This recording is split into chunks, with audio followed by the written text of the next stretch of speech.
langsung dan juga pengakuan daripada Yesus bahwa dirinya anak Allah. Jadi nyambung, artinya sah dan legalitasnya kuat bahwa Yesus itu adalah anak Allah. Anak Allah itu adalah Mesias. Dan Mesias itu adalah Allah yang menyatakan diri di dalam rupa manusia. Seperti halnya di Kejadian 18 yang datang kepada Abraham. Dan Abraham sujud menyembahnya. Jadi ini bicara legalitas. Masalah mau disembah atau enggak disembah itu urusan orangnya. Urusan saya, urusan orang-orang yang percaya. Tapi soal legalitas bahwa dia adalah anak Allah, itu enggak diragukan lagi. Dan anak Allah itu jauh lebih tinggi daripada Tuhan. Karena Tuhan itu sifatnya adalah master atau apa namanya raja atau namanya yang diurapi atau yang namanya pemilik, bos gitu. Ya jelas loh. Allah itu pemilik alam semesta ini. Nah, ini anak Allah, ya jelas dia pewarisnya. Ya jelas dia itu udah nggak diragukan lagi, dia adalah Tuhan. Ya. Itu udah inklusif di dalamnya. Nah, Allah ini anak Allah gimana ini, Pak? Karena di dalam Mazmur, kata-kata diperanakkan ini digunakan juga untuk mengatakan bahwa dunia dan bumi diperanakkan. Apakah Yesus ini diperanakkan seperti bumi dan dunia yang di dalam bahasa Mazmur atau bagaimana diperanakkannya? Awal-awalnya Yesus ini dikenal dengan anak Tuhan. Tiba-tiba menjadi jelmaan firman, kemudian menjadi Tuhan itu sendiri. Jadi bagaimana sebetulnya, Pak? Kasih pertanyaan itu yang mudah-mudah, ya. Kasih pertanyaan yang susah gitu, ya. Kalau gini cukup dijawab dengan Quran aja bisa, ya. Kenapa?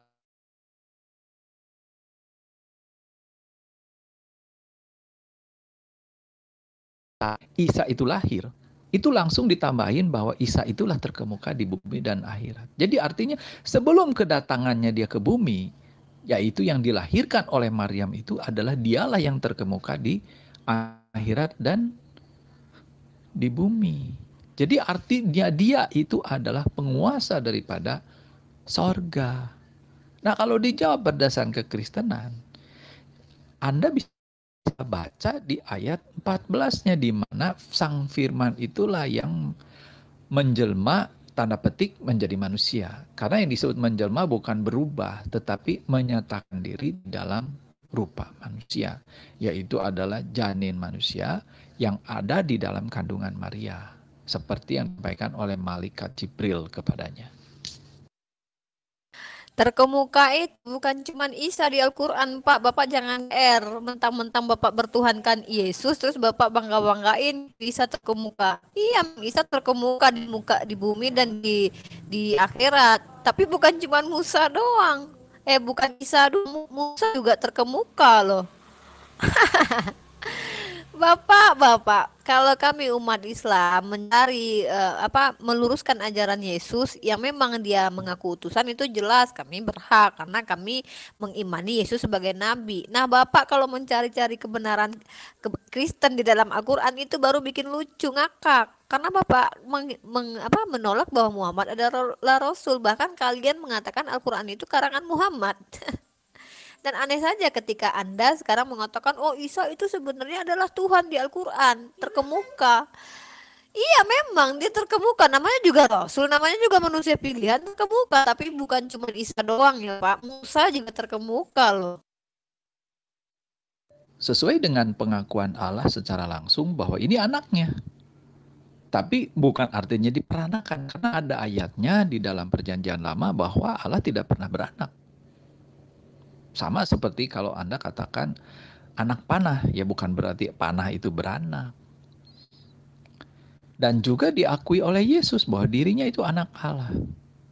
Tetapi tentu anak Allah yang dimaksud ini bukan anak Allah yang secara umum dikatakan anak-anak Allah. Karena bangsa itu cerdas gitu. Pengakuan Yesus bahwa dia anak Allah, itulah yang menyebabkan dia disalib.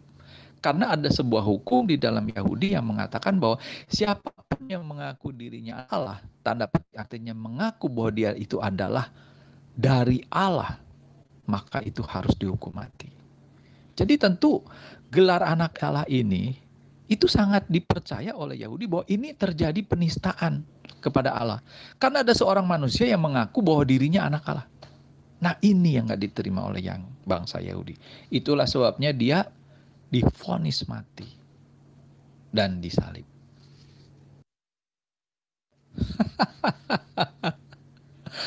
Tentu saksi-saksi mata itu juga nggak sebodoh itu. Dia mendengar kok suara dari langit. Nah, Yesus ada di hadapan dia. Bagaimana bisa mengatakan bahwa itu suara Yesus? Dan yang menyaksikan itu bukan satu orang, lebih dari 2, bahkan banyak orang. Jadi itu membuktikan bahwa itu suara Yesus, itu suara dari langit. Itu dari Allah yang menyampaikan itu kepada manusia pada saat itu.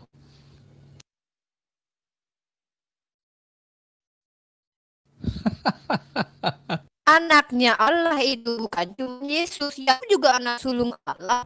Manusia zaman dahulu juga anak-anak Allah. Bahkan Paulus pun mengatakan dia keturunan ilahi. Apakah mereka semua Tuhan? Hah? Paulus mengatakan loh, kita ini keturunan ilahi katanya. Bahkan Paulus juga mengaku bahwa Bapa diam di dalam dirinya. Apakah dia juga Tuhan? Yakub anak sulung Tuhan loh. Gimana itu ceritanya? Biji mana itu? Ya, Anda boleh aja lah ngaku-ngaku bahwa Musa itu terkemuka di akhirat. Tetapi tidak ada ayatnya. Yang ada ayatnya, Musa itu terkemuka atau wajihan. Tetapi dalam hal apa? Ya bisa aja dia terkemuka dalam bidang musik, terkemuka di dalam bidang olahraga, ya. Sama-sama pakai kata terkemuka. Tapi manakala itu disandingkan dengan sebuah tempat itu terkemuka di akhirat, maka itu kesimpulannya lain. Itu adalah penguasa daripada akhirat. Dan itu ternyata ayatnya cuma satu-satunya, hanya untuk Isa. Dan gak ada dikatakan kepada yang lain kecuali kepada Isa. Ya, kalau Anda katanya siapa terkemuka di Indonesia, ya pasti Jokowi. Ya. Oh enggak, katanya yang terkemuka di Indonesia banyak, betul. Tapi dalam hal lain terkemuka di bidang musik, ya itu Ahmad Dhani. Terkemuka dalam bidang olahraga misalnya, ya bisa aja itu adalah Taufik Hidayat. Ya, terkemuka di dalam bacot membacot, ya lain lagi cerita. Jadi jangan terkecoh dengan istilah terkemuka. Yang penting di belakangnya embel-embelnya apa gitu. Ya, jadi saya temukan memang ada kata wajihan kepada Musa, tapi tidak pernah dikatakan wajihan di akhirat, nggak ada. Nah ini dia kalau berdebat dengan anak kecil kayak gini. Masa Musa terkemuka di bidang musik? Sudah jelas-jelas Musa adalah seorang nabi dan utusan Tuhan. Bahkan di dalam kitab kamu dikatakan ketika Musa berkata, ya Tuhan bagaimana cara aku mengatakan kepada Bani Israel? Katakan saja, aku yang mengutus diriku. Apakah Musa Tuhan? Hah? Bahkan Musa pernah berkata akan ada nabi yang dibangkitkan seperti aku ini di kalangan kalian yang firman Tuhan diletakkan di mulutnya. Kalau kalian percaya itu adalah untuk Yesus, artinya Yesus dengan Musa itu sama. Kalau kalian nggak percaya itu untuk Yesus, berarti itu untuk Nabi Muhammad. Gitu saja. Kamu kejebak dengan pertanyaanmu sendiri dalam kitabmu, Bapak. Kamu sudah membangkitkan ular tidur. Kami tadi diam saja mendengarkan kamu berkoar-koar, berkoar-koar. Coba sekarang kamu jawab. Kapan Yesus menyatakan dirinya Tuhan? Itu lebih fatal ketika kamu bertanya Nabi Muhammad kapan mengaku Tuhan dan kapan diangkat dari Tuhan. Memang tidak ada saksinya. Kamu sama seperti orang Farisi. Kamu tahu? Di dalam Yohanes 8 dikatakan ketika Farisi bertanya Yesus kepada Yesus, kamu bersaksi atas nama dirimu sendiri. Kesaksianmu itu tidak benar. Apa Yesus? Aku bersaksi untuk diriku sendiri dan Bapa yang mengutus aku, karena tertulis di dalam Torah kesaksian orang itu benar. Lalu di mana saatnya ketika Muhammad SAW tidak ada saksi yang menyaksikan dia menjadi rasul, sementara kamu mampu tidak mencari kekurangan Al-Quran? Kalau kamu mampu mencari kekurangan Al-Quran, harusnya kamu dapat Nobel. Kamu diangkat oleh Donald Trump sebagai penasehat khusus pencari kekurangan Al-Quran. Kamu bakalan dikirimin hadiah oleh Christian cepot teman kamu yang ada di luar sana. yang di luar Amerika sana, yang berusaha mencari kekurangan Al-Quran tapi nggak pernah ketemu tuh. Hah? Kamu ini sekelas apa? Sekelas tukang cari kesalahan Al-Quran, tapi kamu yang akan menemukan kesalahan Al-Quran. Kalau memang ada orang yang mencari kesalahan Al-Quran, itu memang ada kesalahan Al-Quran 1400 tahun lalu sudah ada sekelas lebih hebat daripada kamu, Pak. Kamu siapa? Masalah wajihan saja kamu nggak paham, masalah firman Allah saja kamu nggak paham. Bukan kamu yang menemukan kesalahan Al-Quran. Sudah ada profesor Kristen sebelum kamu kalau memang Al-Quran itu ada kesalahannya. Udah heboh dunia ini kalau memang ada. Hah? Hah? Sampai sekarang ada nggak? Ya kan tadi saya udah jelasin. Anak Allah yang dikatakan Yesus anak Allah itu berbeda dengan anak-anak Allah yang dikatakan oleh Yakub atau di Perjanjian Lama atau Paulus. Lihat dong bahasa Yunaninya yang dipakai oleh Yesus saat dia mengatakan bahwa Allah itu bapaknya. Di situ dipakai bahasa Yunani pateramo yang artinya itu hanya boleh dikatakan oleh Allah itu sendiri. Dan itulah sebabnya yang membuat dirinya dihukum mati oleh bangsa Yahudi karena pengakuan Yesus sebagai anak Allah itu merupakan penistaan. Ya. Sementara kalau Yakub mengaku dirinya anak Allah, yang itu merupakan orang Yahudi katakan menista. Kan nggak mungkin. Ya. Jadi Anda lihat apa huruf yang dipakai di dalam bahasa Yunaninya. Dan anehnya ya, kalau Anda bilang, oh beda, bapaknya Yesus tuh beda. Satu-satunya bahasa yang dipakai bahasa Yesus, bahasa Ibrani, bahasa ibunya, satu-satunya yang ada di Perjanjian Baru, yaitu ketika Yesus berteriak di tiang salib, dia tidak memanggil Bapa kok, dia memanggil Eli Eli, memanggil Tuhanku, Tuhanku. Hah? Lucu kan? Satu-satunya bahasanya Yesus, dia memanggil Tuhanku, Tuhanku, Eli Eli yang dia panggil. Anda mempertanyakan kenabian Muhammad SAW yang dikatakan Anda tidak percaya, sudah jelas-jelas tertulis di Al-Quran bahwa Allah berkata Muhammad adalah Rasulullah, dan Anda tidak percaya, itu urusan Anda. Umat Islam sudah menjawabnya, dan jawaban kami tidak harus memuaskan Anda. Buat apa? Anda kan memang tidak mengimani. Tapi bisa tidak Anda menjawab kapan Yesus mengatakan dirinya Tuhan, dan kapan dia mengatakan sembahlah dia? Lalu siapa yang menyuruh Anda menyembah Yesus? Dari mana Anda dapat ide menyembah Yesus? Sementara Yesus tidak perintahkan menyembah dia, dan Elohim tidak pernah menyuruh menyembah Yesus. Elohim mengatakan di Yesaya 43 ayat 10, tidak ada lagi Tuhan lainnya dibentuk setelah dia dan sebelum dia. Yesus di zaman Herodes lahir, Pak Bro. Di dalam rahim Maryam dia dibentuk. Bayi calon Tuhan Anda itu di dalam rahim Maryam dibentuk dahulu. Artinya kalau memang Yesus adalah Tuhan, berarti firman Tuhan di Yesaya 43 ayat 10 adalah bohong. Tidak mungkin kan Tuhan berbohong? Hah?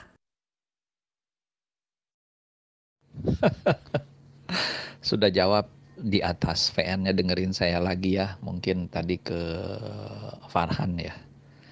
Tapi kalau Anda bicara tentang Yesus dicobai di gurun oleh iblis ya, tolong Anda jawab dulu, yang sedang dicobai oleh iblis itu siapa?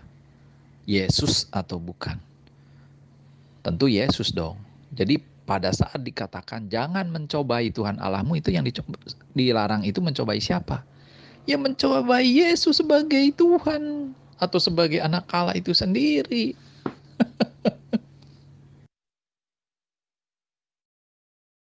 Coba Anda perhatikan bahasa kitab Anda ini sendiri ya. Maka Yesus dibawa oleh roh ke padang gurun untuk dicobai iblis. Dan setelah berpuasa 40 hari dan 40 malam, akhirnya laparlah Yesus. Lalu datanglah si pencoba itu dan berkata kepadanya, jika engkau anak Allah, perintahkanlah supaya batu-batu ini menjadi roti.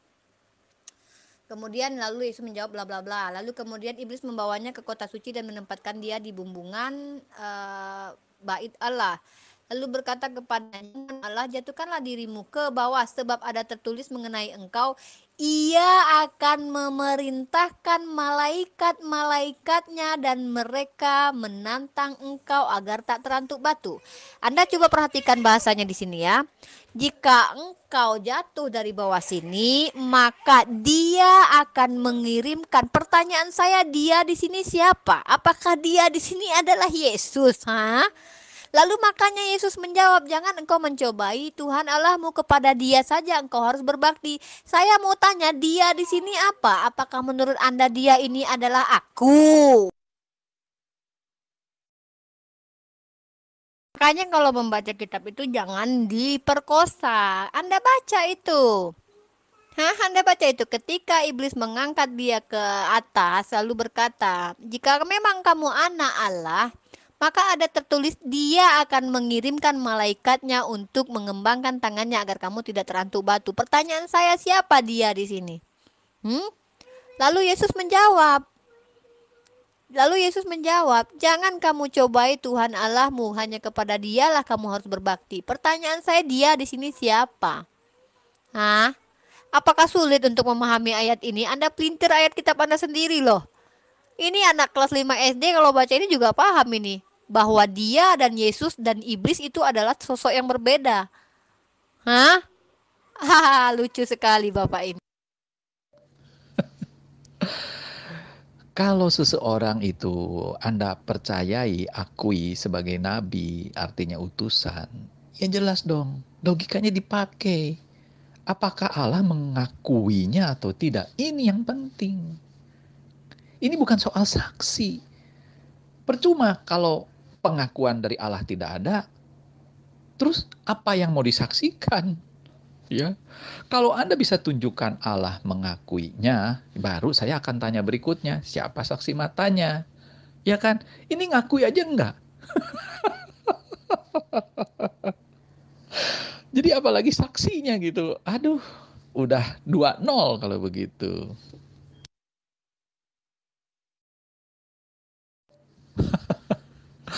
Anda keliru ya. Kalau saya dikatakan mencari kesalahan-kesalahan Al-Quran, justru saya lagi mencari di mana kebuntuan daripada akal sehat Anda. Karena Anda mengakui dia sebagai nabi. Ya tentu saya minta dong, mana buktinya bahwa dia adalah seorang nabi Allah. Yaitu apakah Allah pernah mengakuinya? Ya, ataukah tidak? Atau cuma ngaku-ngaku aja? Ya. Siapa yang ngaku-ngaku? Ya mungkin Anda yang ngaku-ngaku. Ya mungkin dia yang ngaku-ngaku. Yang jelas kalau tidak Allah mengakuinya, mustahil itu dikatakan Nabi Allah. Ya kecuali bagi orang yang mau memaksakannya. Sehingga berasumsi yang kebablasan sampai sekarang. Ya itu lain lagi ceritanya. Allah mengakui Muhammad sebagai rasulnya di dalam Al-Quran dan kitab itu Anda tidak yakini. Dan anehnya ketika tidak ada pernyataan bahwa Yesus adalah Tuhan, Anda menyembah Yesus. Itu yang perlu Anda pakai logika Anda. Ketika saya kasih ayat di mana iblis mencobai yang kata Anda adalah Tuhan Anda, sungguh luar biasa logika Anda menerimanya. Seorang Tuhan cobai oleh iblis. Luar biasa Anda hebat menangkap logika ini kan. Lalu ketika dikatakan oleh iblis, duhai Yesus, kalau kamu jatuh dari sini ada tertulis bahwa dia akan mengirimkan malaikatnya untuk menangkap kamu kalau kamu anak yang datang dari Allah. Gitu kata iblis loh. Pertanyaan saya simple. Saya mau tanya, apakah dia di sini aku atau dia di sini kamu? Siapa dia ini di sini? Apakah dia ini adalah Yesus? Hah? Sulit sekali ya memahami ini ya. Ada tertulis Yesus di dalam kitab. Kalau kamu jatuh dari sini, maka dia akan mengirimkan malaikatnya untuk menolong kamu. Lalu dari mana Anda bisa mengatakan bahwa si kamu itu dan si dia sama? Anda nggak paham bahasa Indonesia. Ketika dikatakan bahwa kehidupan kekal hanya mengenal engkau satu-satunya Tuhan dan mengenal Yesus yang engkau utus. Apakah menurut Anda si engkau itu adalah si Yesus? Aduh, aduh.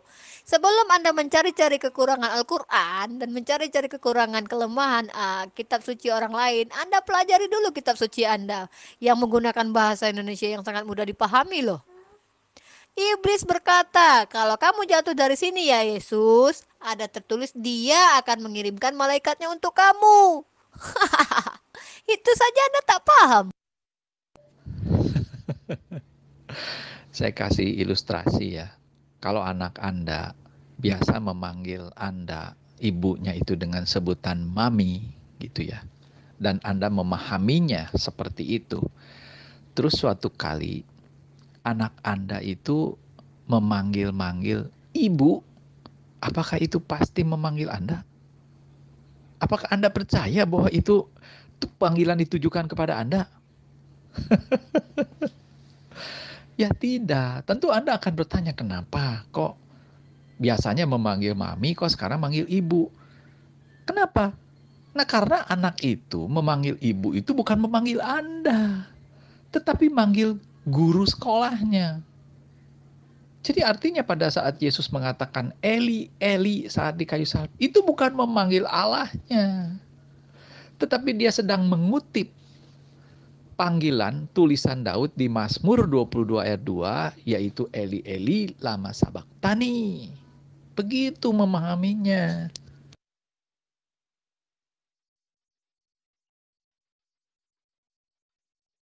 Oh, yang ngomong Yesus sendiri. Mana nama Yesus di dalam perjanjian lama?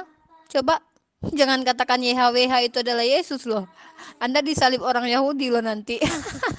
Yesua mana? Ada Yesua, banyak Yesua di dalam perjanjian lama. Mana Yesua yang adalah Yesus itu, ha? Yesus mengatakan, janganlah engkau mencobai Tuhan Allahmu. Nah sekarang gini, yang dicobai itu siapa saat itu oleh iblis? Yesus kan? Jadi berarti pada saat Yesus mengatakan janganlah engkau mencobai Tuhan Allahmu, artinya janganlah engkau mencobai Yesus maksudnya. Dan iblis tidak protes kok. Kok Anda protes? Mentang-mentang Anda nggak disunat, baca ayat disunat-sunat juga ya. Cuman baca langsung di situ aja ya. Baca ayat sebelumnya. Jelas-jelas di situ dikatakan, kalau memang kamu anak yang datang dari Allah, ada tertulis, kalau kamu jatuh dari sini maka dia akan mengirimkan malaikatnya untuk menolong kamu agar kamu tidak terantuk batu. Anak SD saja mengerti ini. Nggak perlu jauh-jauh, nggak perlu menjadi profesor ke sarjana Kristen sana. Anak SD aja paham ini loh. Dia akan mengirimkan malaikatnya untuk menolong kamu. Si dia itulah Tuhan. Lalu Yesus berkata, ada tertulis iblis, jangan kamu mencobai Tuhan Allahmu. Dia mencobai iblis, mencobai Yesus dengan mencobai Tuhan itu. Tuhan itu akan mengirimkan malaikatnya untuk menolong Yesus. Dia itu tadi. Situ aja Anda nggak paham bahasa Indonesia. Anda sunat-sunat bahasanya sampai Anda langsung memikirkan, oh berarti yang dicobai adalah Tuhan ya. Padahal jelas-jelas iblis berkata, kalau kamu jatuh dari sini, dia akan mengirimkan malaikatnya untuk menolong kamu. Dia itu siapa? Pertanyaan saya. Hah? Yang lebih daripada Yesus itu siapa? Hah? Hah? Anda berkata bahwa Allah mengakui Muhammad sebagai rasulnya di dalam Quran. Pertanyaan saya kan simpel. Kapan Allah mengakuinya tersebut? Di mana dan kepada siapa? Dengan cara apa? Mana? Jadi kalau Anda cuma mengatakan Allah mengakui, semua buku siapapun bisa ngaku-ngaku seperti itu. Ya kan? Tapi yang terpenting adalah apakah Allah pernah mengangkatnya atau mengakuinya. Cukup satu kali saja. Saya katakan cukup satu kali saja bahwa dia pernah mengangkat Muhammad sebagai nabi. Maka selanjutnya saya pasti percaya bahwa itu adalah firman dari Allah. Lah ini kalau sekali aja nggak pernah, bagaimana Anda bisa katakan bahwa itu Allah mengakuinya? Di mana sih akalmu?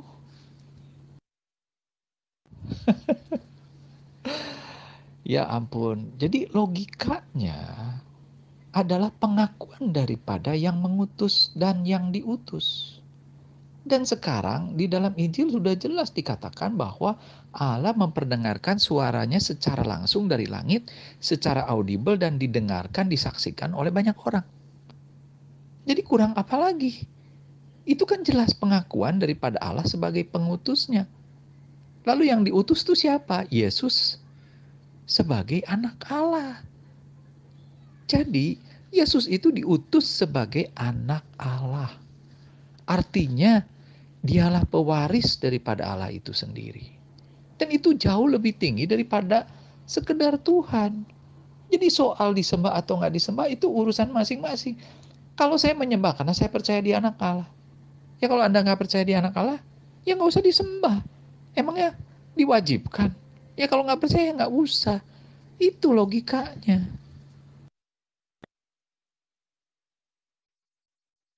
Analoginya loh. Saya manusia ya, saya berserah kepada Allah. Jadi saya begini, kalau saya jalan kaki menyeberang motor, maka Allah katakan kalau kamu berdoa kepada Allah, kamu akan diselamatkan oleh Allah. Mencoba, benar nggak nih? Lalu datanglah iblis menggoda saya, ayo coba Allah janji kepadamu. Coba iblis datang kepada saya, Ripa, kamu coba jalan di jalan raya itu. Karena kata Allah, siapa yang berdoa kepadanya maka akan selamat. Lalu saya dihasut oleh iblis, kamu coba, bisa nggak Allah menyelamatkan kamu kalau kamu jalan ke tengah jalan itu? Saya diuji.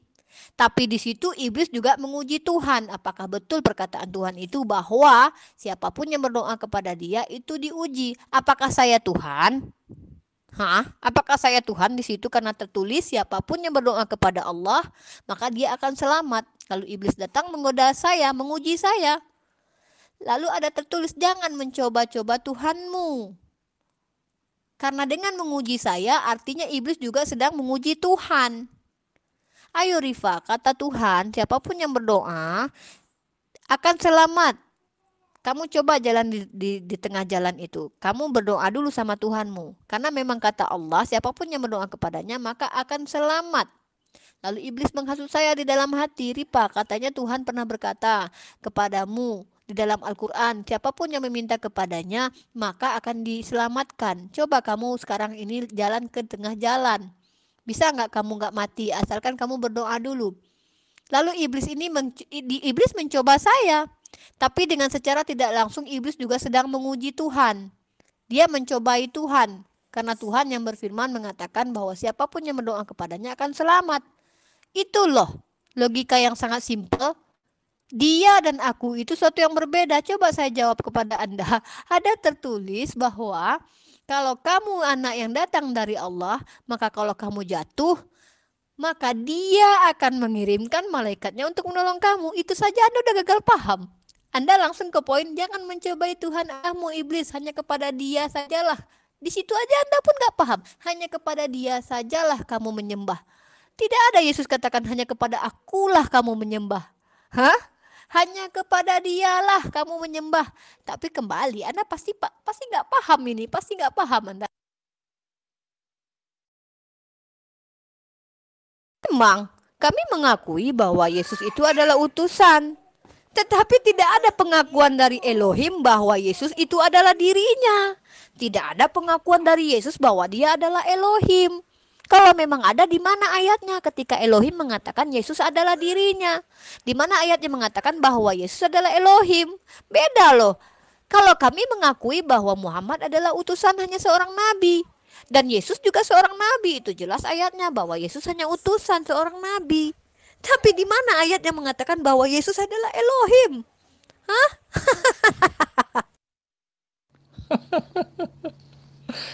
Ya memang untuk memahami kekristenan itu perlu akal sehat, ya.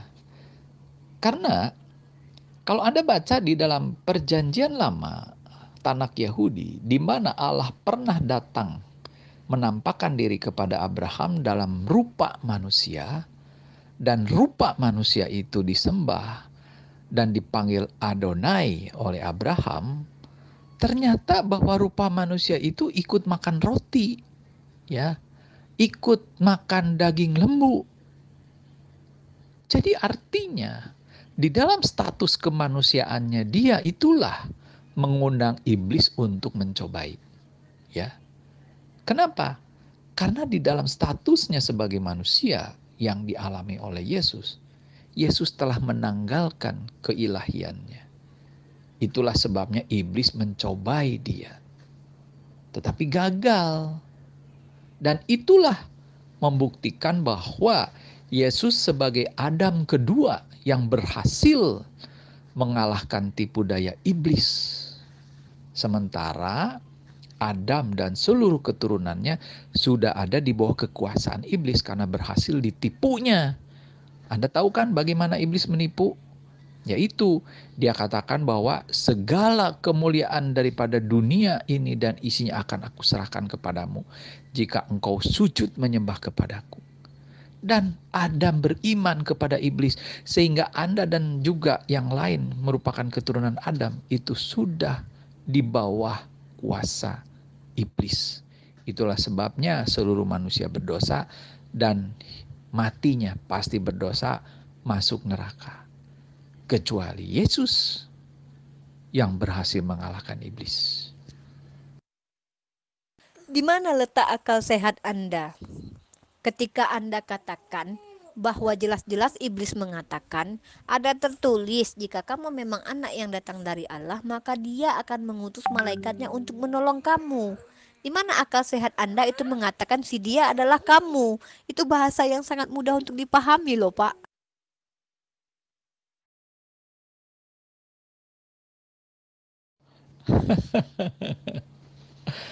Yesus mengatakan, janganlah engkau mencobai Tuhan Allahmu, dan iblis kabur. Jadi yang sedang dicobai oleh iblis itu siapa? Yesus kan? Jadi iblis itulah yang kabur karena diperintahkan oleh Yesus, janganlah engkau mencobai Tuhan Allahmu. Jadi setelah Yesus mengatakan jangan mencobai Tuhan Allahmu, maka iblis stop, tidak mencobai lagi. Jadi berarti Yesus itulah Allah yang dimaksud. Anda bertanya, Anda jawab sendiri. Kalau Yesus memanggil Allah untuk minta tolong, dia nggak akan bilang Eli Eli lama sabaktani. Tapi dia akan menyebutnya, Bapa, Bapa, selamatkan aku. Nah itu baru, itu memanggil Bapaknya. Jadi kalau dia manggil Eli Eli itu jelas itu bukan memanggil Allahnya untuk minta tolong. Dia sedang menyebut judul daripada pantun Daud di Mazmur 22 ayat 2. Gimana sih? Ya disinilah kalau Anda tidak mau mendalami di dalam bahasa Yunani, ya. Karena pada saat Yesus mengatakan Bapakku, itu yang dipakai ku-nya itu adalah khusus yang dipakai oleh dan hanya boleh dipakai oleh Allah itu sendiri. Jadi di situ disebutnya bukan mo biasa, tetapi pateramo. Jadi Yesus sedang mengatakan bahwa aku adalah anak Allah. Itu yang dimaksud. Jadi kalau itu dikatakan kepada bangsa Yahudi, dia akan disalib karena itu penistaan agama. Jadi beda kalau dikatakan Bapakku yang mo-nya bukan pateramo, itu bisa dipahami ya. Dan tentu saja kami juga berdoa kepada Allah dengan memanggil Bapa. Tapi tentu Bapa yang dimaksud ini bukan berarti Bapa seperti yang dikatakan oleh Yesus, tetapi Bapa dalam arti Bapa yang merupakan saya adopsi sebagai Bapa. Sedangkan Yesus pada saat dia memanggil Bapa, itu adalah Bapa yang dipanggil oleh Yesus sebagai anak Allah. Nah, beda itu.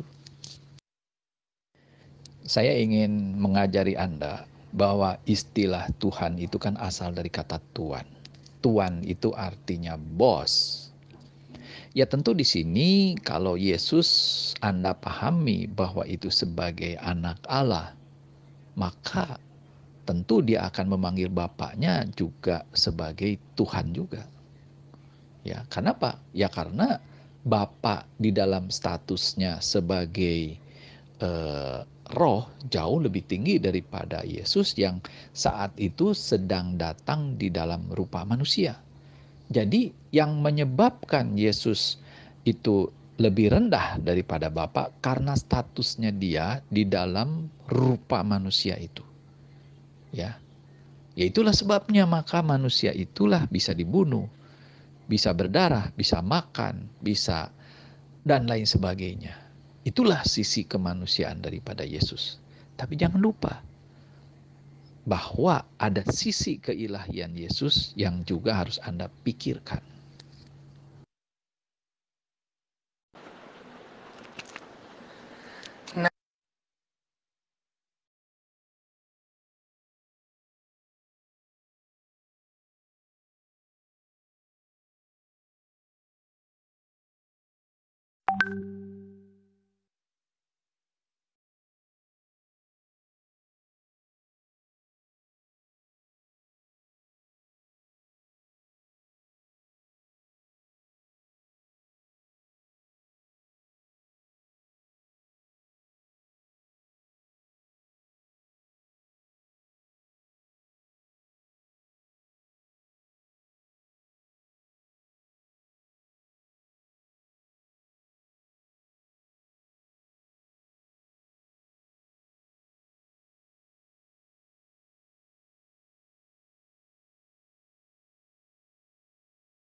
Kawan-kawan semua, sepertinya perdebatan sudah mengarah kepada hal-hal yang intoleransi. Jadi seperti sudah saling menghujat. Coba ingat tentang deskripsi daripada grup ini, ya. Dalam wadah NKRI, tolong dijaga kebersamaan atau persatuan kita. Jadi bukan karena agama saling hujat begitu, menurut saya tidak baik. Kembali kepada niat di bentuknya grup ini itu adalah untuk mengemukakan, share tentang apa yang diimani oleh masing-masing kita. Jadi sebenarnya kita cukup kok mendengarkan dari apa yang disampaikan oleh orang yang tidak seiman dengan kita, bukan lalu bertanya jawab mengarah kepada pembenaran diri masing-masing gitu, tanpa rasa hormat atau menghargai satu dengan yang lain. Saya pikir itu tidak baik gitu, grup ini tidak baik jadinya nanti. Ya makanya harus pakai dalil kak. Kalau saya itu harus berdalil, itu saja intinya. Nah rata-rata kan Kristen walaupun pendeta kan tidak tahu Bible-nya. Makanya ketika saya tantang langsung pakai dalil, ayo monggo siapa yang berani gitu. Tapi langsung pakai dalil. Mau klaim Yesus itu siapa terserah. Mau katakan burung kayak pohon apa asalkan berdalil. Dan saya sudah hafal itu semuanya itu. Yang saya amati tentang dalil gitu ya, sebetulnya teman-teman Kristen itu juga mengemukakan dalil yang ada berdasarkan kitab suci, ya, Injil. Tapi kan berkali-kali saya bilang bahwa Injil Alkitab kami, ya, yang terdiri dari perjanjian lama dan perjanjian baru itu tidak dimuat secara penuh di Al-Quran. Berkali-kali saya bilang kan, bahwa landasan kita itu harus berangkat pada kitab suci yang sama gitu. Ya karena Al-Quran kan belakangan. Ya saya pikir wajar lah kalau kita berdiskusi berdasarkan kitab suci yaitu Injil. Cuma masalahnya Injil yang diimani, diamini oleh orang Kristen gitu sebagai landasan kekristenan itu di Al-Quran dipotong-potong ayatnya gitu loh, tentang misalnya tentang ketuhanan. Yang di Injil yang diyakini oleh Kristen itu tidak ada di dalam Al-Quran.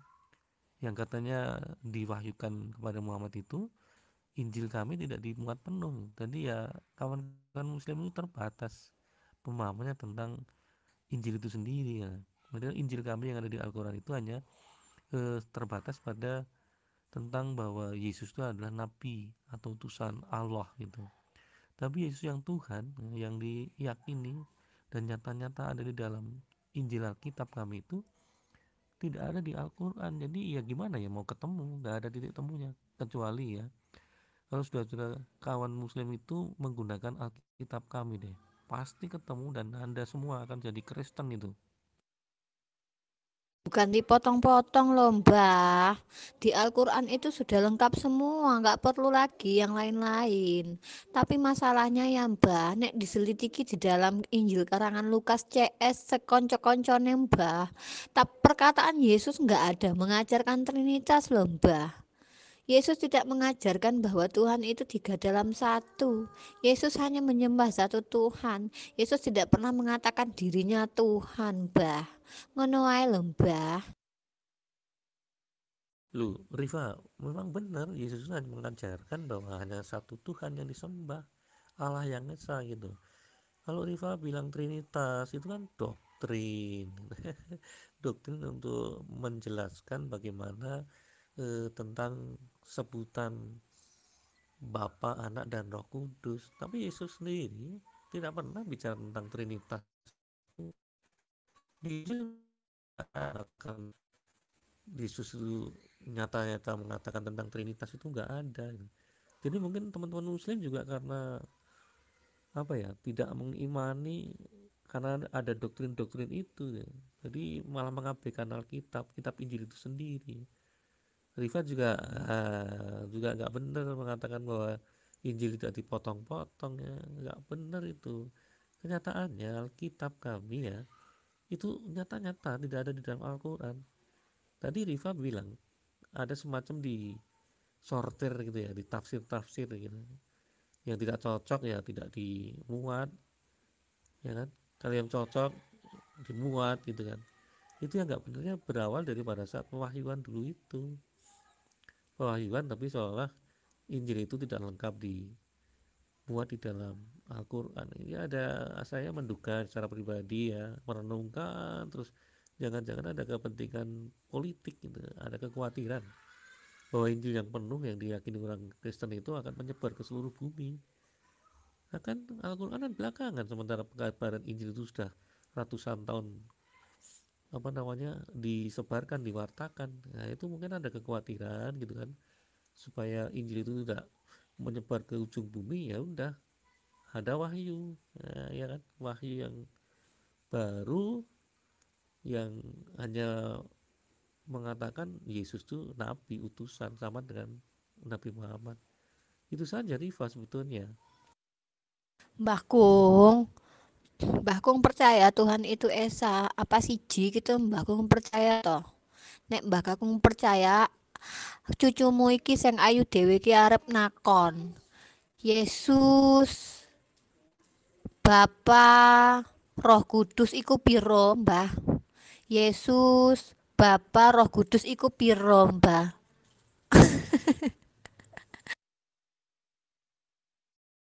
Lu, Riva, memang benar Yesus hanya mengajarkan bahwa hanya satu Tuhan yang disembah, Allah yang esa. Mbahku, Riva, percaya nggak ini?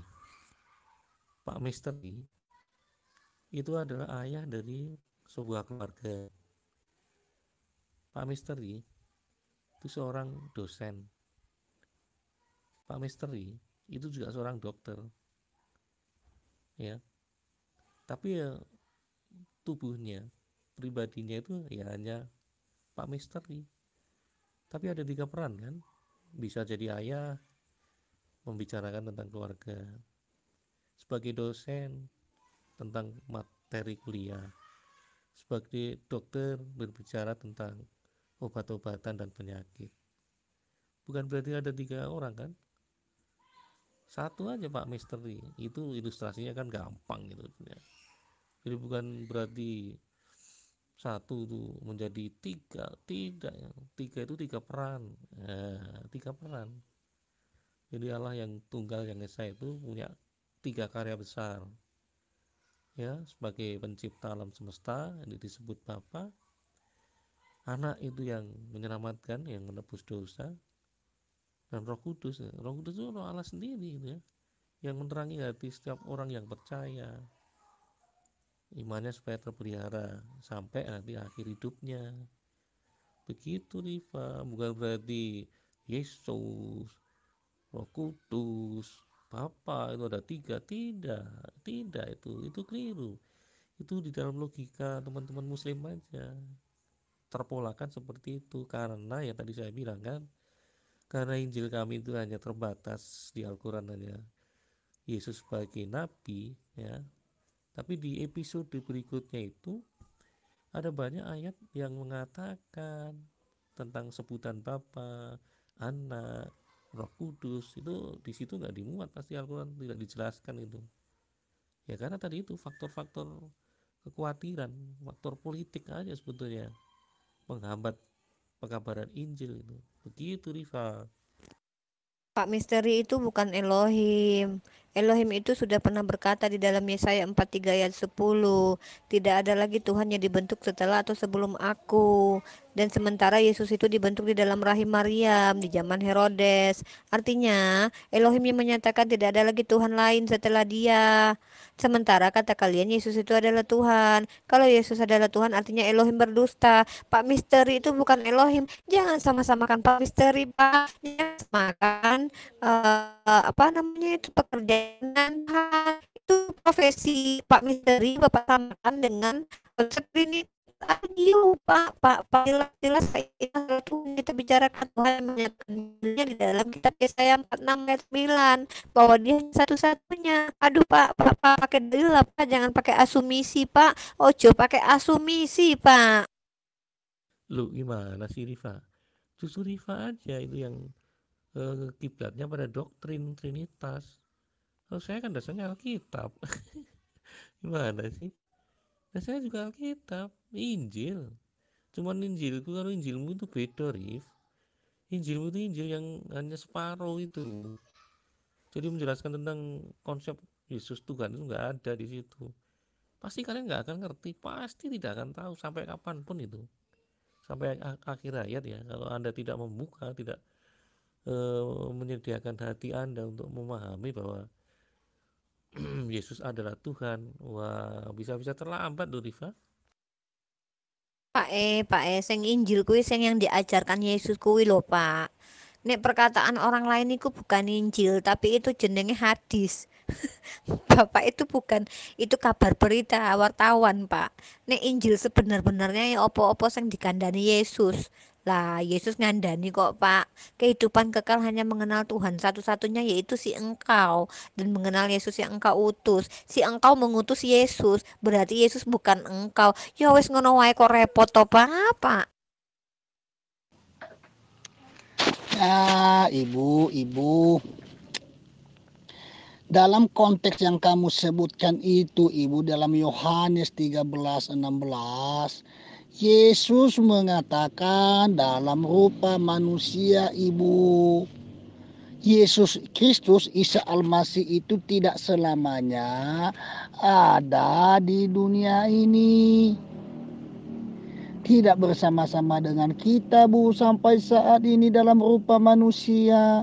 Makanya dia menyampaikan bersabda dengan itu supaya kamu kembali kepada Allah yang mengutusnya. Waduh.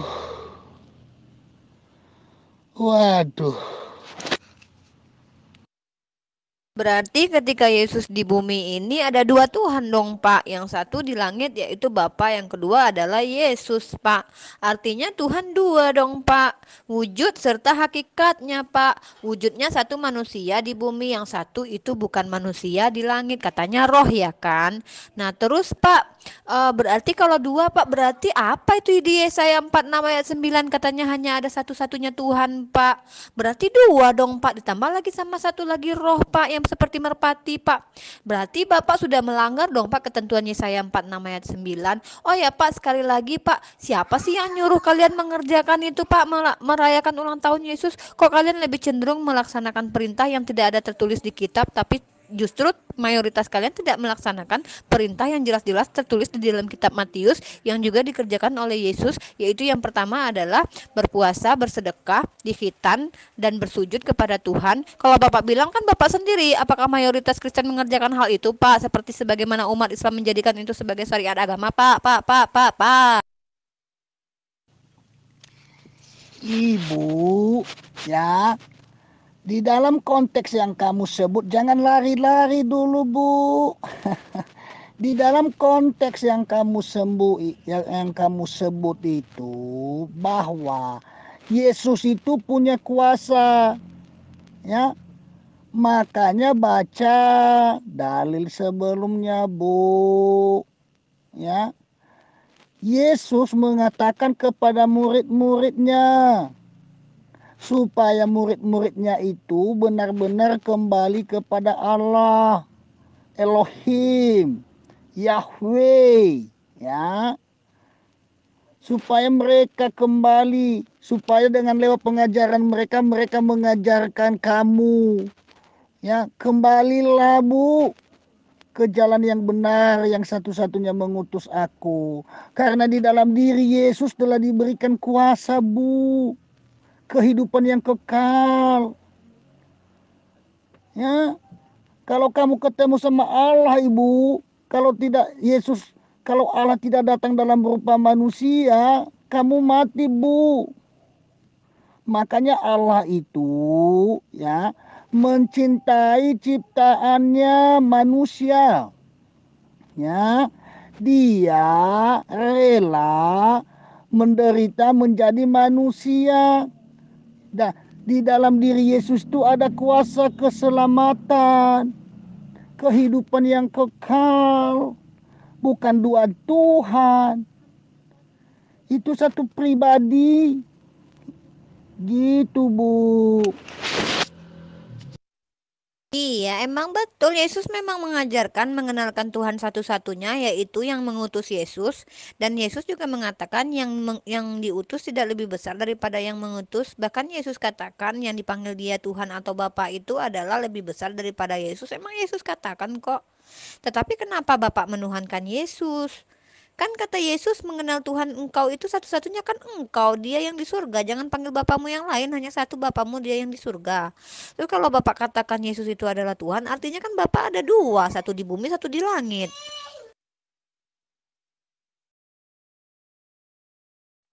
Berarti ketika Yesus di bumi ini ada dua Tuhan dong, Pak. Yang satu di langit yaitu Bapa, yang kedua. Ya, Ibu. Dalam konteks yang kamu sebutkan itu, Ibu, dalam Yohanes 13:16, Yesus mengatakan dalam rupa manusia, Ibu. Yesus Kristus, Isa Al-Masih itu tidak selamanya ada di dunia ini. Tidak bersama-sama dengan kita, Bu, sampai saat ini dalam rupa manusia. Makanya dia menyampaikan, bersabda dengan itu supaya kamu kembali kepada Allah yang mengutusnya. Waduh.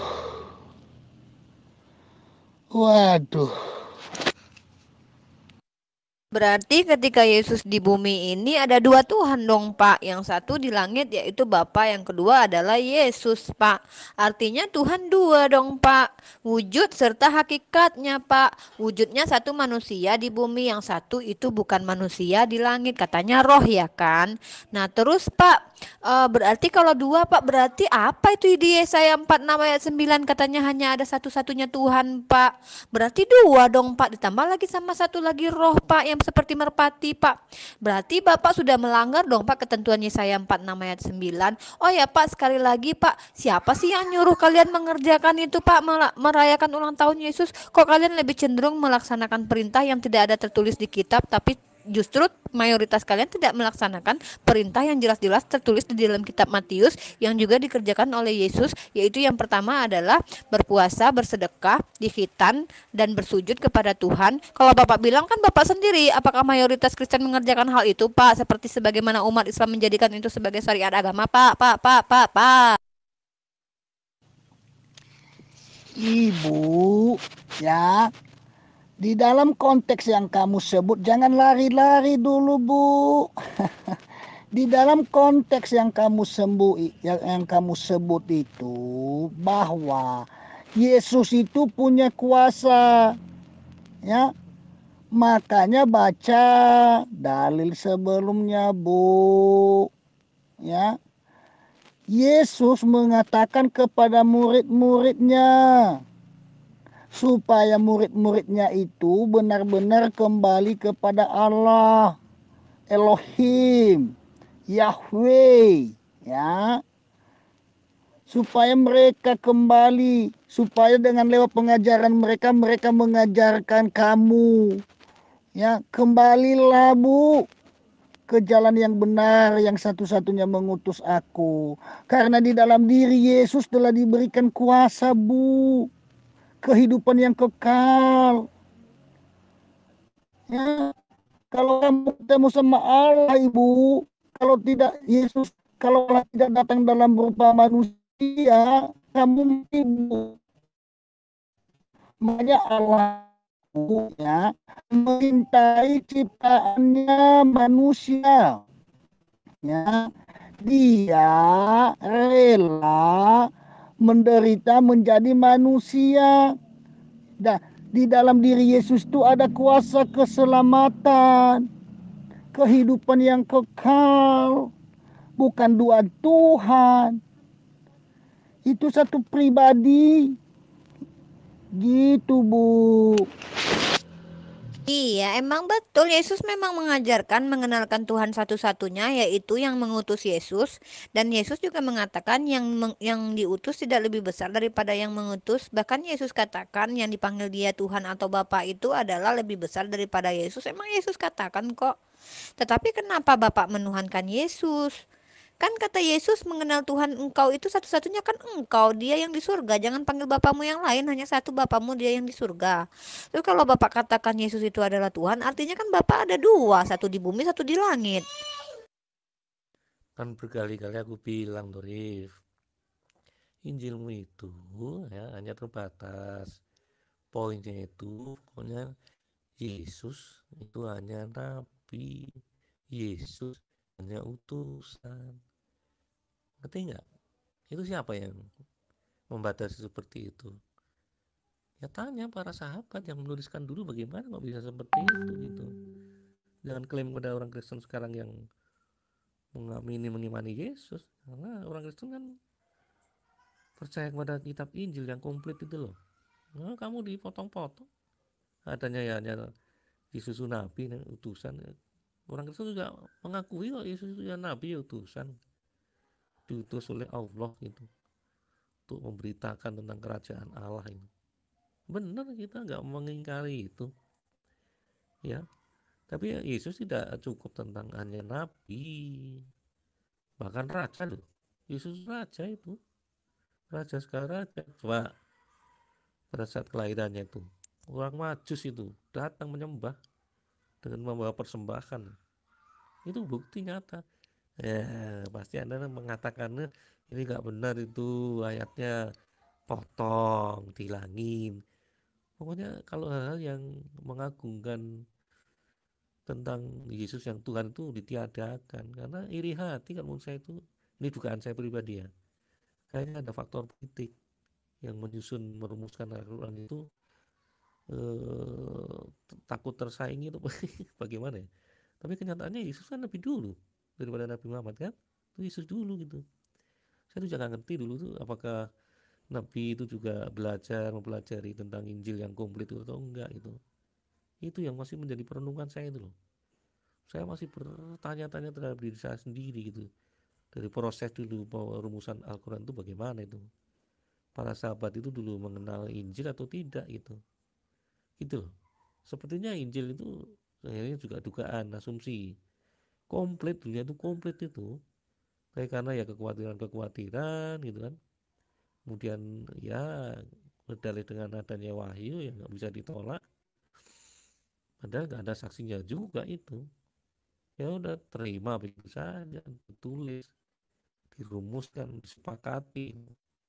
Yang meniadakan ayat Injil yang menunjukkan bahwa Yesus itu Tuhan. Saya kira begitu, Rifa. Apaan sih komplit? Kok Pak kitab-kitab Bapak itu yang hilang itu Pak? Banyak yang nggak komplit Pak, banyak yang kontradiksinya Pak.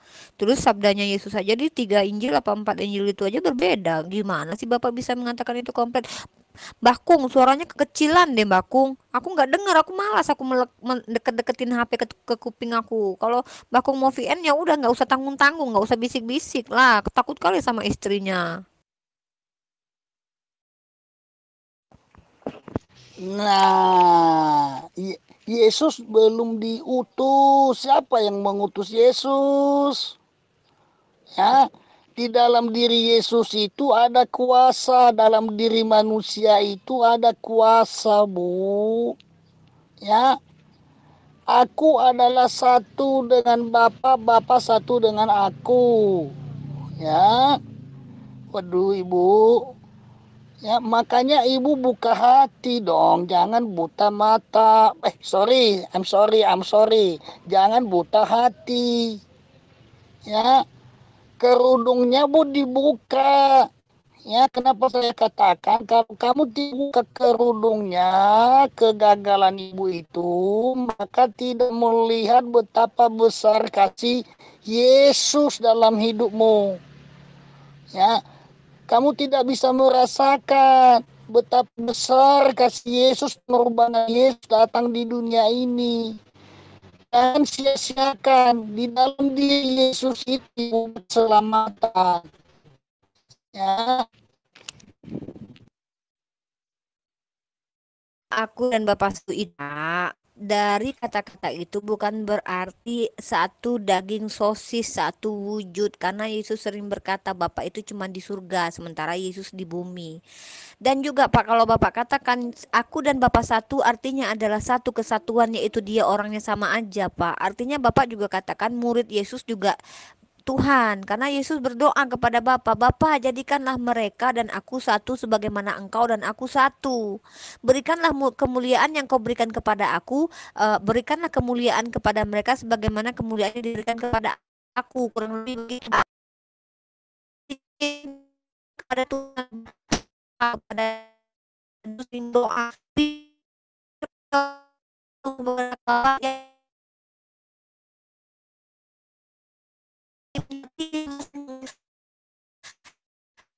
Tuhan, siapa? Yaitu Bapa yang di surga. Jangan katakan aku baik, satu yang baik, Bapamu yang di surga. Lalu kenapa Bapak bilang Yesus belum diutus di Israel? Aku diutus untuk Bani Israel. Artinya Yesus sudah diutus. Dia yang mengutus aku tidak lebih besar. Dia yang diutus tidak lebih besar daripada yang mengutus. Jangan katakan tanah liat sebagai tukang periuk. Sudah jelas itu ayatnya semua bahwa Yesus itu hanya utusan. Dia mengatakan 81 kali di dalam kitab kalian sebagai anak manusia, anak manusia. Lalu kalian mengatakan dia Tuhan, anak Tuhan, anak Tuhan.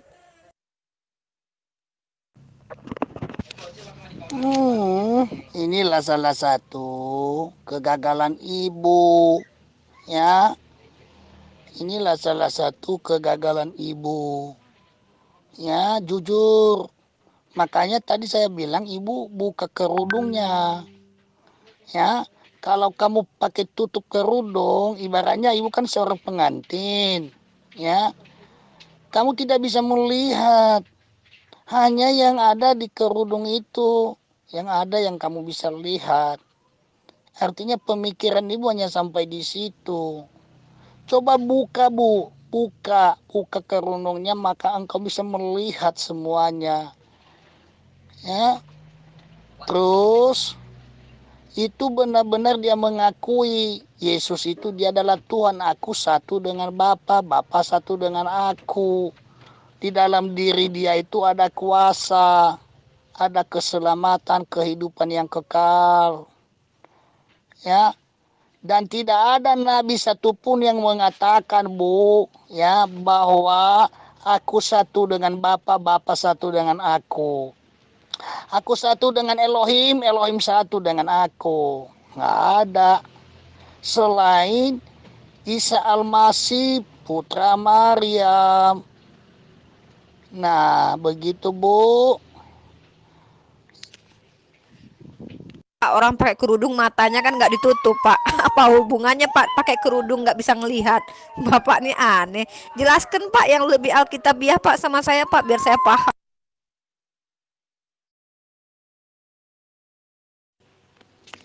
Iya, mungkin di Jawa ya nggak begitu, tapi kalau sama kami di daerah kami itu seorang pengantin itu udah tertutup, Bu. Ya, dia tidak bisa melihat semuanya, tertutup dengan kain, ya. Makanya kan saya pakai perumpamaan itu, Bu. Mungkin di Jawa enggak, ya. Tapi di adat kami seorang pengantin itu, ya, dia tertutup, Bu, ya. Dia tidak bisa melihat apa yang ada di luar. Nah, oleh sebab itu, buka mata hati ibu. Kalau ibu mau selamat, ya, kalau ibu mau selamat masuk surga, ikut Isa Al-Masih. Tapi kalau ibu tidak mau selamat, ya ora opo-opo, Bu, ya. Yang penting saya sudah menyampaikan kepada ibu, artinya tanggung jawab saya sudah saya penuhi. Saya sudah memberitahukan kepada ibu, ya. Sekali lagi, aku satu dengan Bapa, Bapa satu dengan aku. Aku satu dengan Elohim, Elohim satu dengan aku. Itu satu pribadi, bukan dua pribadi, ya. Dan Yesus tidak pernah diutus, ya. Dia datang, Bu, dalam rupa manusia.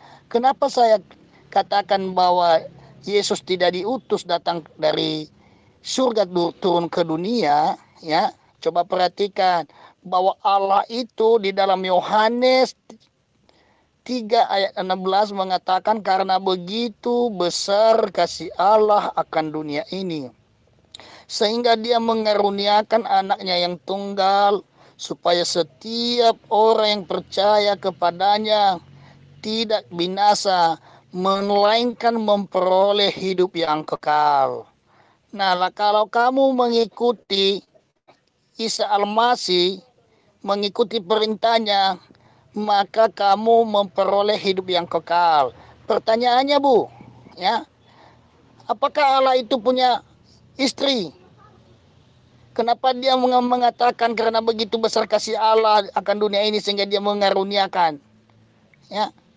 Artinya kalau mengaruniakan itu dia memberikan anaknya. Pertanyaannya sekali lagi saya katakan, apakah Allah itu punya istri? Tentu tidak, Bu. Kalau memang Allah itu tidak punya istri, berarti dia tidak punya anak. Dia pakai kata perumpamaan sehingga dia sendiri, anak itu dia sendiri. Makanya nyambung, aku dengan Bapa satu, ya, Bapa dengan aku satu, ya. Itu, Bu, konteksnya. Apa kalau masalah bicara tradisi perkawinan Pak, Bapak saya pernah tuh ngeliat tuh Pak di gereja tuh perkawinan malah telanjang lagi Pak. Apa itu yang Bapak suka? Kalau kita bicara tentang keinginan per orang ya Pak ya dan tradisi per orang ya Pak. Ada loh Pak, Bapak mau saya ambilkan foto atau videonya bahwa ada pernikahan di dalam gereja telanjang. Nggak mungkin kan? Jadi permasalahannya adalah Pak, ketika Bapak mengutip satu ayat saja yang mengatakan aku dan Bapak satu, kemudian dibantah dengan banyak ayat, lalu menang yang mana ini Pak? Kenapa justru Bapak malah menuhankan Yesus padahal jelas-jelas banyak ayat yang mengatakan bahwa Yesus hanya utusan.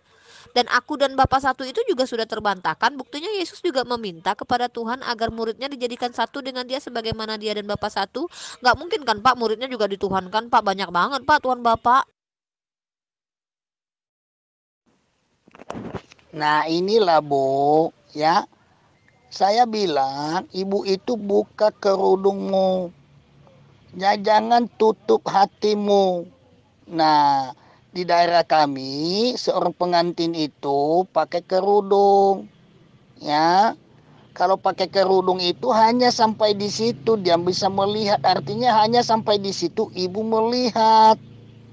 Coba buka hati. Nah, saya kasih perumpamaan lagi dah, ya. Saya kasih perumpamaan sama ibu lagi. Ibu ini sebenarnya hanya pemain bola.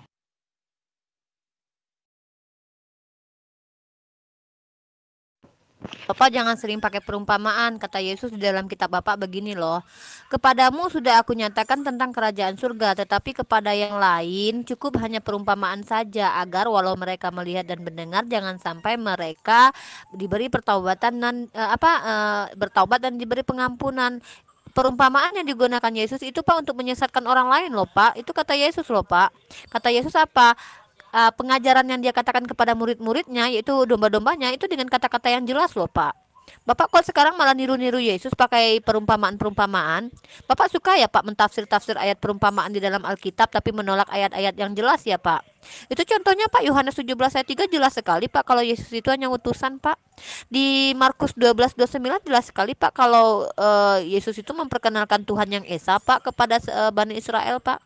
Yesus juga jelas mengatakan Pak bahwasanya dia hanya diutus untuk domba-domba Bani Israel Pak. Kenapa sih Pak Bapak suka sekali sih Pak mentafsir ayat perumpamaan, sekarang Bapak malah pakai ayat perumpamaan lagi. Padahal Yesus juga katakan bahwa ayat perumpamaan yang dia pakai itu bukan untuk murid-muridnya. Karena Yesus selalu menjelaskan Pak sejelas-jelasnya kepada murid-muridnya. Bapak mau jadi penyesat ya Pak? Nah, Ibu, kenapa saya pakai kata-kata perumpamaan? Supaya ibu lebih paham, lebih buka hati, membuka diri tentang Alkitab, membuka diri tentang kebenaran ilahi, ya, membuka diri tentang Yesus. Karena di dalam kitab sucimu sedikit mau saya apa? Isa Al-Masih itu mengatakan, Wainau dia sesungguhnya Isa Al-Masih putra Maria.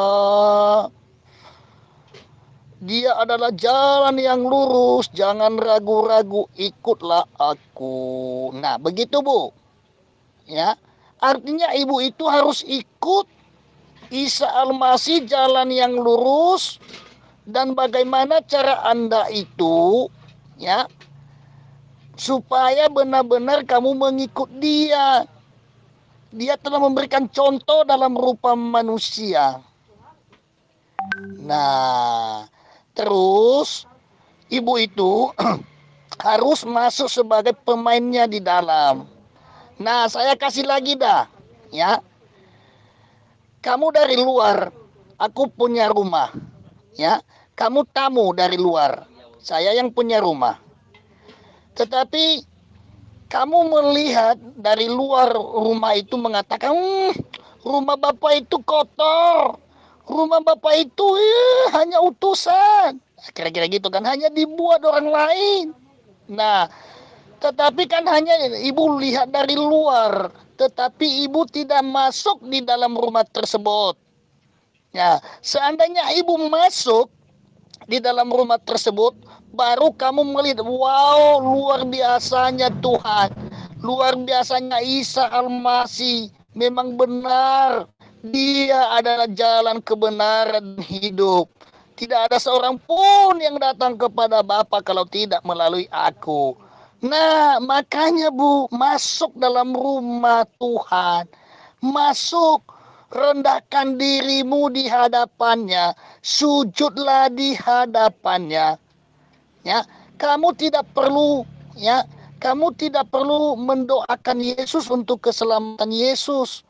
Kamu tidak perlu, ya, berbeda Bu dengan ajaran ibu. Ibu kan mendoakan, ya, supaya dia diterima. Waduh, gimana tuh? Nah, saya mengikuti apa yang kamu katakan. Jadikan Bapak, jadikan aku, jadikanlah mereka satu seperti kita satu. Itu kan perkataanmu. Nah, kita satu. Nah, bagaimana? Kamu katakan kan Bapa, jadikan mereka satu seperti kita satu. Coba, Anda sendiri yang mengatakan toh. Coba, berarti kamu belum buka kerudungnya. Kamu mengucapkan, mengatakan, tapi kamu tidak paham. Ayo, ngaku. Iya, memang iya Yesus berkata begitu. Jadilah mereka denganku satu sebagaimana kita satu. Iya, memang begitu. Artinya di sini kalau Bapak katakan Yesus dan Bapa satu, berarti Yesus juga meminta agar muridnya jadi Tuhan juga. Karena Yesus meminta agar mereka itu jadi satu seperti Yesus dan Bapa satu. Berarti menurut Bapak, kata-kata ini adalah pernyataan bahwa Tuhan Bapa itu alias Yesus meminta kepada Tuhan Bapa lagi yang ada di langit, yaitu Roh, agar menjadikan murid-murid Yesus atau mereka itu menjadi Tuhan juga. Aduh Pak, makin kacau balau lah Pak.